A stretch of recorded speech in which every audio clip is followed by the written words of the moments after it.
Alright, so we went ahead and we cut it. And I had my lines, and instead of trying to eyeball and match it on the other side, I just folded it over and got everything to match up. So what I'm going to do now, because I've trimmed some excess off, okay, and what I'm going to do, because if you look, see if I can get this to match up, if I just lay the banding on here, okay, so where it's even on one side, it is not even on the other side. So the only way it's going to be even is if I wrap it around. So what I'm going to do before I start playing with anything else, I'm actually going to glue the banding onto the holster. And then I'm going to come back and punch my lines, and I'm probably just going to do a nice little outline all the way around, you know, nice little rectangle stitch. And well, I'm going to punch the holes. Stitching's going to be saved for last because, again, he wants a contrast stitching. He wants a black holster with white stitching because it'll look nice. So we're going to do that, and then I'm going to glue the actual holster together, which, thinking about it, I should probably do this all at once, but it's kind of complicated.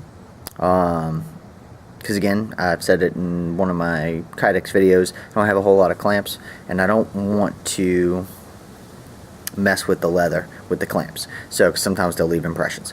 So I think I'm going to go ahead, I'm going to glue the banding on, and then I'm going to come back and punch stitching holes. Yeah. And then that way, no, I don't think that's gonna work. I think I'm gonna have to do this all at once. This is gonna be a challenge. So I'm gonna get working with some glue, and I'm going to glue the banding, and then hopefully while I'm holding all that in place, I can also glue the holster to itself, because I've actually already punched out my holes for my snaps and whatnot. I do need to punch another hole for the rivet down at the bottom, where there's going to be the leather strap, or leather string basically, that's going to come through and tie to his leg to keep it from flopping, because it is, with the back plate, it's going to hang a little low, which actually I need to punch holes in the back plate too. Yes. No. Back plate's going to be stitched together. The loops for that. So now that I've got my ammo banding and the back plate done, I've got to work on the belt loops for the back plate, which is a whole nother issue in itself. So I'm going to get started with gluing. I'm not going to show you guys how to glue. Basically put the glue on there, spread it, and find a way to keep it together. So I'm going to do that. Hopefully I'm going to have enough clamps to get it all done at once. And yeah, we're gonna hope for the best on this one, because my plan is around this outside, because I left myself probably about a good inch and a quarter. I want to actually run 2 lines of stitching, okay? Because guy's gonna use it for hunting, and I want it to last him.